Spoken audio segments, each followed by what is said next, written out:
नमस्कार दोस्तों, स्वागत है आप सभी का आपके YouTube चैनल सज्जन शास्त्री में। दोस्तों, हम लोग बात करेंगे आदर्शवाद एवं शिक्षा के बारे में। आदर्शवाद मनुष्य को केवल प्राकृतिक उपादान न मानकर सृष्टि का सर्वोत्तम कृति मानता है।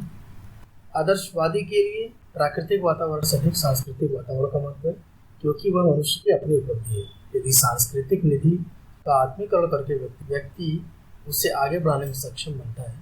इस दृष्टि से शिक्षा की एक महत्वपूर्ण भूमिका है। आर रस्क ने मानवीय वातावरण को दो भागों में विभाजित किया है, जिसमें वो कहते हैं प्राकृतिक वातावरण और भौतिक वातावरण, और दूसरे तरह के वातावरण को कहते हैं मनोसामाजिक तथा सांस्कृतिक वातावरण।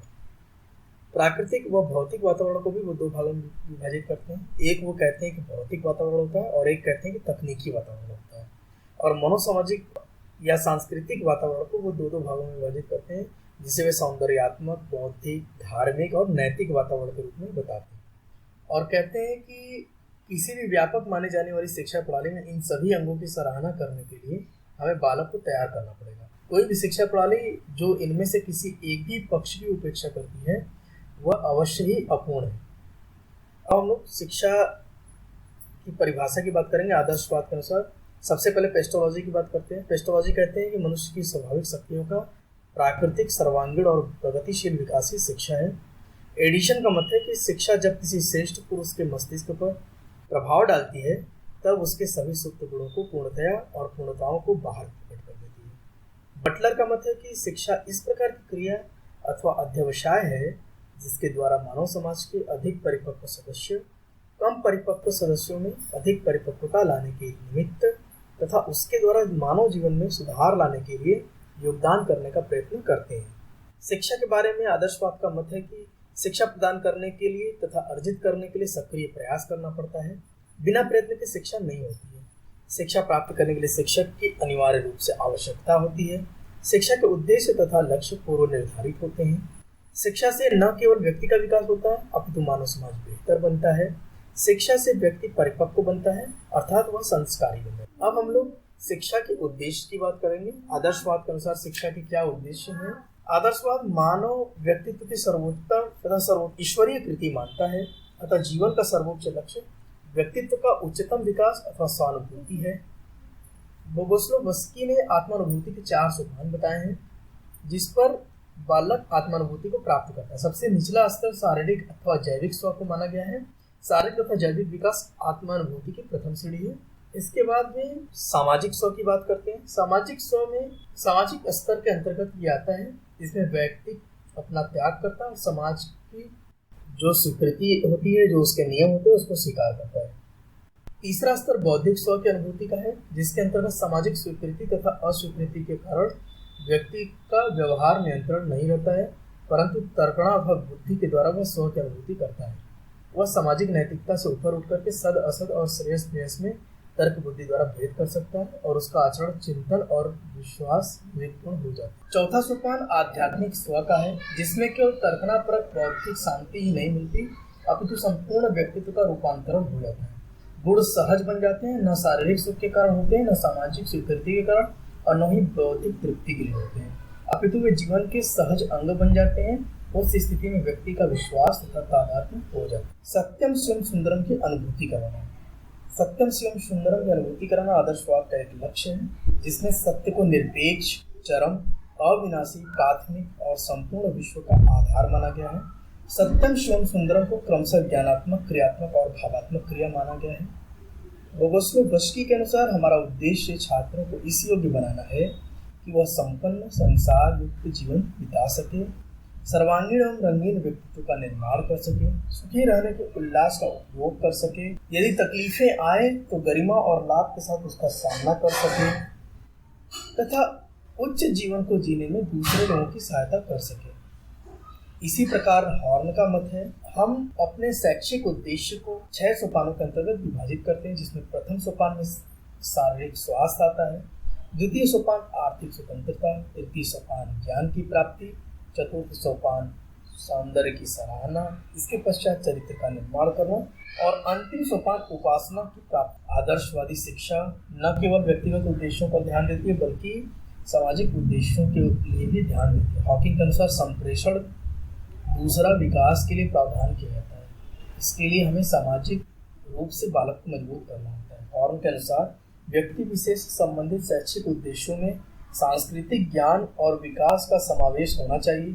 समाज की दृष्टि से कुशलता, चरित्र और नागरिकता का अंतर्भाव होना चाहिए, क्योंकि वैयक्तिक उद्देश्य गौण रूप से सामाजिक है और सामाजिक उद्देश्य भी गौण रूप से वैयक्तिक है। अब हम लोग आदर्शवाद में छात्र संकल्पना के बारे में चर्चा करते हैं। आदर्शवाद के अनुसार छात्र शरीर और आत्मा का मिश्रण है, मनुष्य को ईश्वर का अंश मानता है और उसका व्यापक समग्र का अंश भी है। व्यक्ति की यह प्रकृति है कि वह स्वयं भी है और समाज का भी। आदर्शवादी कहते हैं कि उसका वास्तविक उद्भव, उसकी प्रकृति स्वतंत्र है और उसकी नीति अमरत्व की है। बोगोस्लोवस्की छात्रों के व्यक्तित्व को विलक्षण मानता है। वातावरण व्यक्ति को प्रभावित करता है, पर साथ ही व्यक्ति भी अपने वातावरण का निर्धारण करता है। स्वयं को प्रभावित करने वाले उद्दीपन को व्यक्ति ग्रहण करता है, उसका चयन करता है। इस प्रकार वह अपने वातावरण का सृजन निर्माण करता है।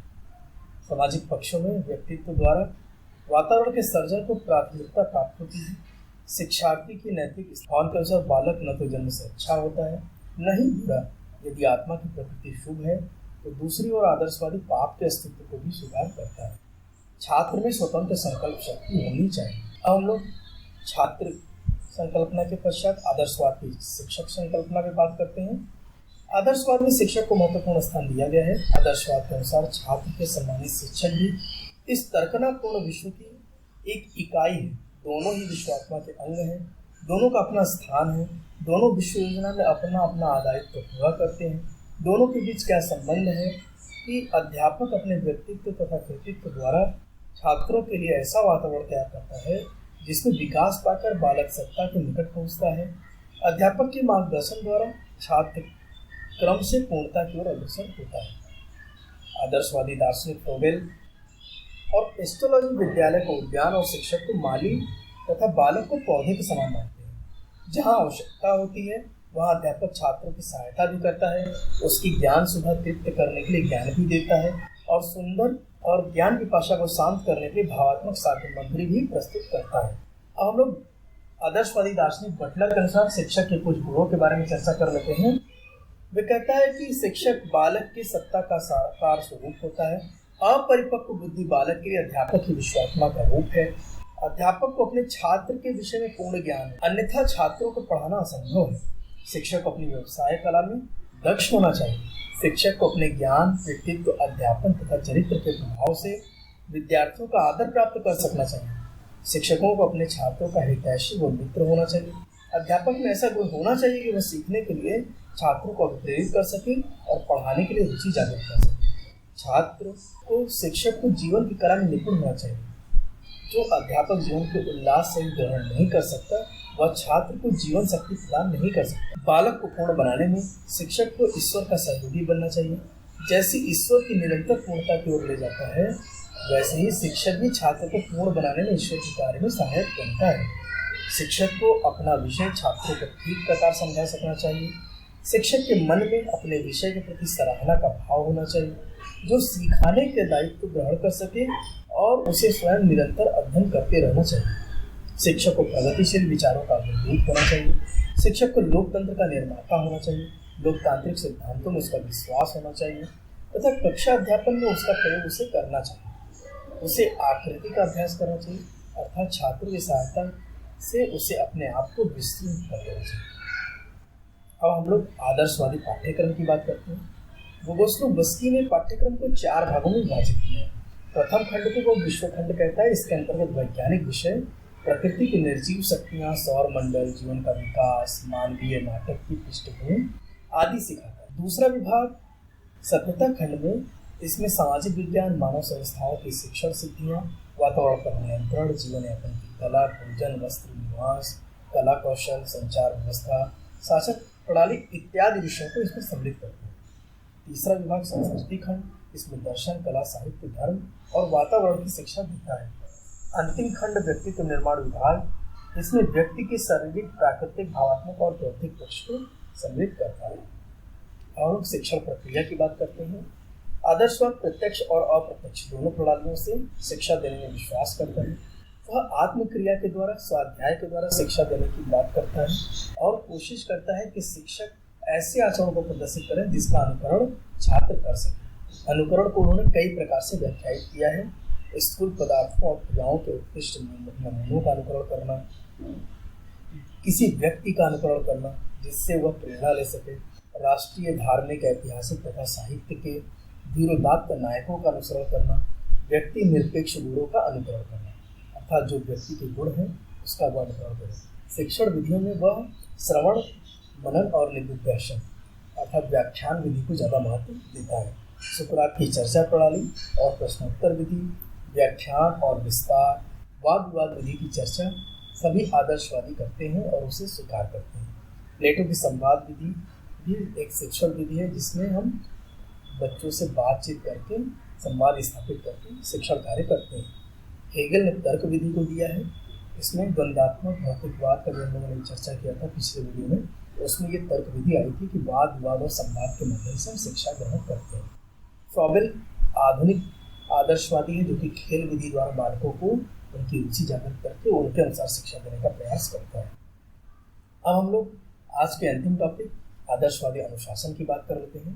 सामान्य तौर पर हम देखेंगे कि आदर्शवादी आग्रह करता है कि बालक इंद्रियों का दमन करे, जिसके कारण जो अन्य दार्शनिक हैं जो आदर्शवादी विचारधारा को मान्यता नहीं देते हैं वे इसे दमनात्मक अनुशासन कहते हैं और एक तरह का इसको दंडात्मक अनुशासन भी कहते हैं। लेकिन आदर्शवादी इसे इंद्रियों का दमन करता है और कहता है कि इंद्रियों को मन के नियंत्रण में होना चाहिए, अर्थात मनुष्य को इंद्रियों का दास न होकर के इंद्रियों का स्वामी होना चाहिए। इसके अलावा वे प्रभावात्मक अनुशासन में विश्वास करते हैं। प्रभावात्मक अनुशासन के बारे में आदर्शवादी कहते हैं कि शिक्षक को अपने आचरण द्वारा इस प्रकार का प्रदर्शन करना चाहिए जिसका प्रभाव छात्र के व्यक्तित्व पर पड़ सके। चाहे अनचाहे छात्र शिक्षक के व्यक्तित्व से प्रभावित होते हैं, इसलिए वे अनुकरणात्मक या प्रभावात्मक अनुशासन में विश्वास करते हैं। इसके साथ ही साथ आदर्शवादी तात्कालिक अभिरुचि और दूरस्थ अभिरुचि की चर्चा करते हैं। जिस प्रकार प्रकृतिवादी और अन्य विचारधारा के लोग तात्कालिक रुचि पर ज़्यादा ध्यान देते हैं, वहीं आदर्शवादी कहता है कि मनुष्य का सर्वोच्च लक्ष्य आत्मानुभूति है, मोक्ष की प्राप्ति है, आनंदानुभूति है, सच्चित आनंद की प्राप्ति है। इसलिए वह स्वयं को जानना चाहिए। और एक अंतिम सोपान में जब वो कहते हैं आध्यात्मिक स्व की बात करते हैं, वो कहते हैं कि व्यक्ति अपने लिए व्यक्तिवादी विकास और सामाजिक विकास के बाद वो स्वयं को जानने में अपने आप को विस्मृत करता है। इसलिए आदर्शवादी दूरस्थ अभिरुचि पर ज़्यादा ध्यान देते हैं और तात्कालिक अभिरुचि पे इंद्रियों का दमन और मन के नियंत्रण के माध्यम से अनुशासन स्थापित करना चाहते हैं। इस प्रकार आज के वीडियो में हम लोगों ने आदर्शवाद का शिक्षा पर क्या प्रभाव पड़ता है इसके बारे में बात किया। आशा है आपको इस वीडियो में दी गई जानकारी अच्छी लगी होगी। मिलते हैं नेक्स्ट वीडियो में।